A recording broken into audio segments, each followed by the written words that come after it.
Assalamualaikum warahmatullahi wabarakatuh. My name is Haziqah Najwa Binti Yusof. Today I will be presenting my research for the topic investigating trainee teachers' perception on the use of audiovisual aids in ESL primary classroom. My research supervisor is Madam Salma Binti Abdul Razak. Panel 1, Dr. Safiyah Binti Ibrahim. Panel 2, Dr. Julaina Binti Abdul Majid. First, my background of the study, why I decided to study, is because um, in teaching English, we know that ESL learners during classroom are lack of exposure to target language because of the lack of emphasis on pronunciation by teacher and the influence of sound and the rules of learners' first language on English. So this study was about the awareness of people's level in choosing audiovisual aids and resources of teaching tools. By May 2, 2013, mentioned audiovisual aids are designed and introduced to improve the language proficiency of the pupils. This is because we want the learner to have the exposure of the English language by listening and seeing the examples of the language. So the statement of problem for my research is one of the reasons for trainee teachers' challenges during teaching practice is the lack of teaching and learning materials. By No Reason 2019. During practicum session, trainee teachers develop their own teaching aids and teaching material. So we know that they have implemented audiovisual aids in teaching. But what I want to know is does the trainee teachers, tend to stick to one method for teaching only of using audiovisual aid, which are using pictures and videos? Because audiovisual aids is more than that. Because of the technology nowadays, there are many types of audiovisual aids that can be used in teaching.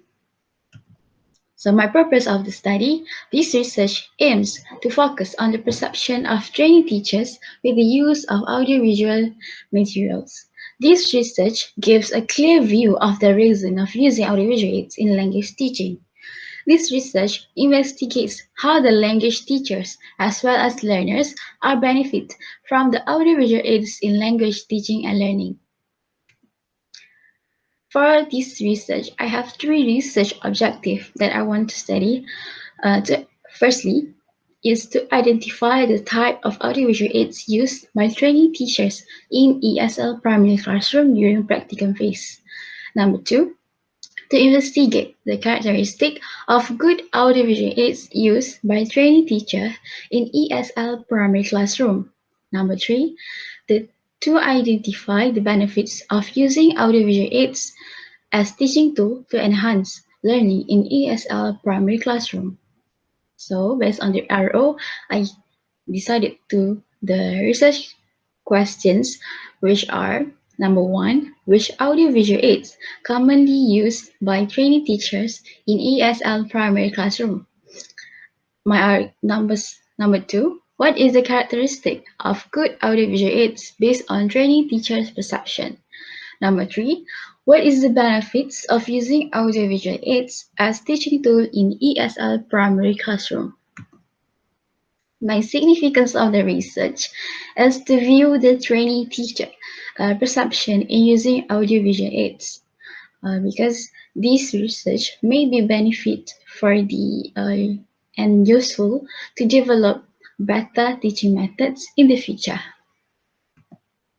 From the past researcher, I have found that there are many researchers that have studied on this matter, but on different focus and different topic of audiovisual aids. For instance, Huck and Taylor 2017 have investigated the use of audiovisual aids by using PowerPoint slides presentations. And for 2014, it was revealed that the use of audiovisual aids resources help the secondary students to stimulate interest and improve learning.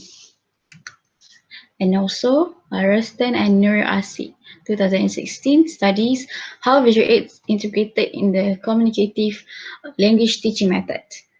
And lastly, Formula ETL 2013, study the usage of visual aids in the context of reading.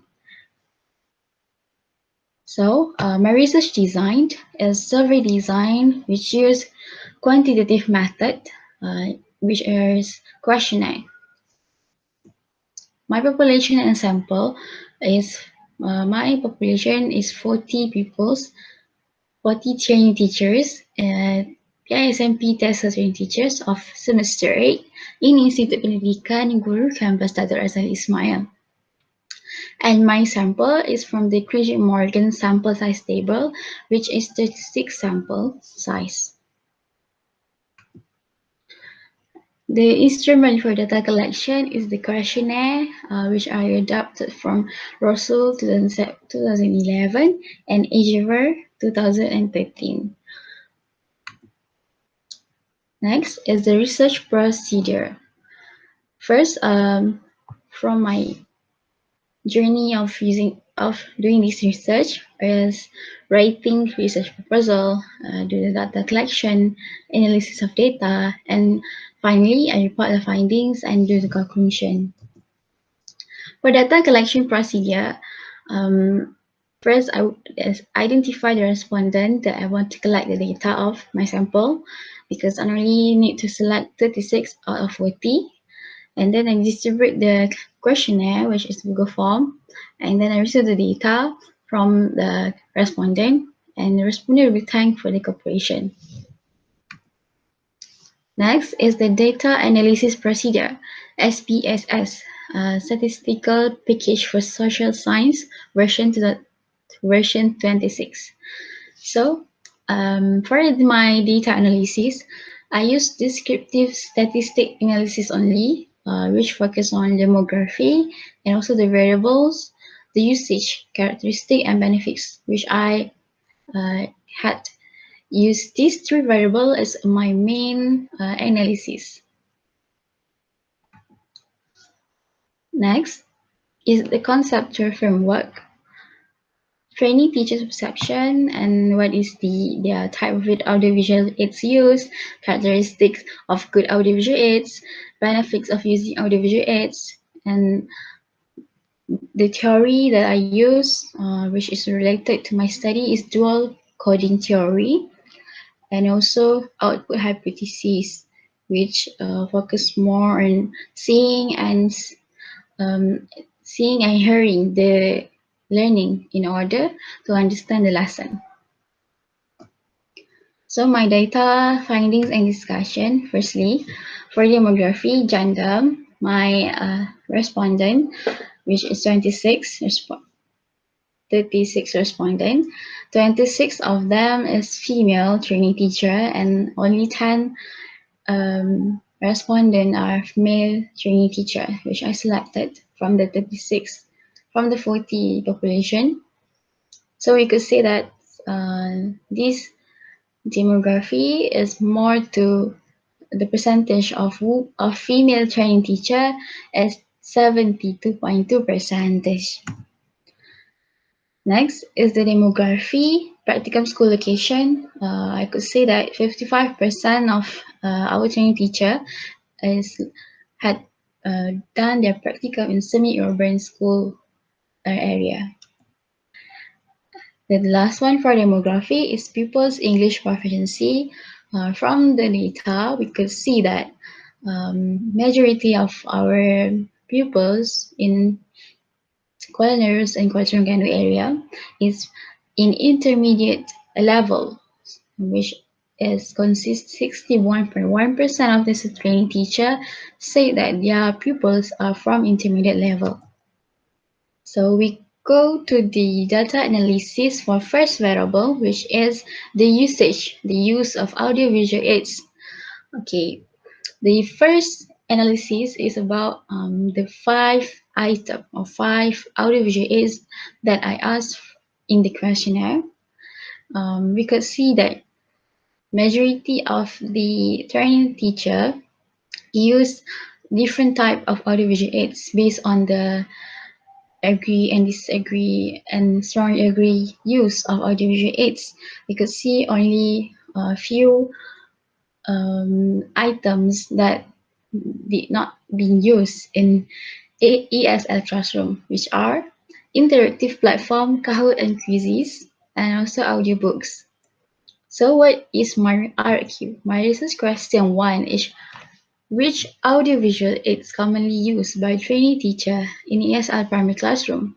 So the answer is electronic presentation and also YouTube video based on the mean 4.42 and 4.291, which is a high mean value for this study, which concluded that almost there are many Tesl training teacher that use electronic presentation and also YouTube videos. Second analysis is the characteristic of good audiovisual aids. So my research question was, what is characteristic of good audiovisual aids by Tesl training teacher perception? And the answer are the highest mean score and higher percentage is B2. Audiovisual aids are useful and meaningful, and also B5. Audiovisual aids are according to the level of pupils. So Tesl training teacher agreed that these two items is the most characteristic they choose for good audiovisual aids. And lastly, the analysis to benefits of audiovisual aids, which have the most item among all variable is which are 7 items. So what the answer for the research question 3 is the people showing more interest during lesson using audiovisual aids, which got the highest mean score 4.78 and the standard deviation the lowest 0.422, and also the C1 audiovisual aids help for quick understanding of the learning. So these two items answer the question of what are the benefits of using audiovisual aids as teaching tool in ESL primary classroom. So the conclusion, the findings shown the commonly used audiovisual aids during the practicum phase are electronic presentation, PowerPoint, and YouTube videos. And the respondents were aware of the characteristic for a good audiovisual aids and the benefits on learning outcomes in ESL primary classroom. This influence in their selecting and adapting of materials to use in the classroom. So my recommendation and suggestion is to utilize the use of audiovisual aids. This is mainly for training teacher and service teachers. I recommend to develop more knowledge on the various type of audiovisual aids and the area for further research, influence to study the influence of school, location, and school readiness to the usage of multimedia audiovisual aids, and the future researcher to study on the effectiveness of certain type of audiovisual aids to focuses skill. The implication of this study firstly, to improve teachers' teaching practice and approach for using audiovisual aids surely gives huge advantage in acquisition of second language. Next, for Ministry of Education to design curriculum which utilize the full use of audiovisual aids in primary level of education. And lastly, training teacher implement various types of audiovisual aids based on the preferred style and according to the level of pupils. That's all from me. Thank you.